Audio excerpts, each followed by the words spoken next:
CM Revanth Reddy సీఎంగా ప్రమాణ స్వీకారం చేసిన రోజే సినీ నటులు అందరూ డ్రగ్స్ రహిత తెలంగాణగా ముందుకు రావాలి, సినిమా టికెట్లు పెంచడము, తర్వాత షోలు పెంచడం కోసం నా దగ్గరికి రాకూడదు, డ్రగ్స్ రహిత ఎవరెవరైతే డ్రగ్స్ గురించి వారి వీడియోలు సినిమా ఏదైతే రిలీజ్ అవుతుందో అప్పుడు డ్రగ్స్ రహితంగా కనీసం 30 సెకండ్ నుంచి 1 మినిట్ వీడియోని రిలీజ్ చేయాలి, వీడియో రిలీజ్ చేసిన తర్వాత నేను ఏదైనా అనుమతి ఇవ్వడానికి ఆలోచిస్తా అని చెప్పేసి గతంలోనే రేవంత్ రెడ్డి చెప్పడం జరిగింది. కానీ ఇప్పటి వరకు స్టార్టింగ్లో ఒక ఇద్దరు ముగ్గురు స్పందించిన తర్వాత ఇప్పటి వరకు ఎవరు కూడా స్పందించిన దాఖలాలు అయితే కనిపించలేకపోతుంది. అయితే ఇప్పుడు మళ్ళీ ఆ చిరంజీవి మళ్ళీ ప్రభుత్వంతో కలిసి నడుద్దామని చెప్పేసి రేవంత్కు చెరు సపోర్ట్ అని చెప్పేసి తెలుస్తూ ఉంది.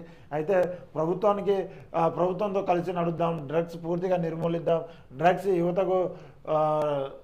యువత డ్రగ్స్కు దూరంగా ఉండాలి, వ్యసనాలకు బానిసలు మారొద్దు, ఇక మెగాస్టార్ చిరంజీవి పిలుపునిచ్చినట్టు ఇక తెలుస్తూ ఉంది.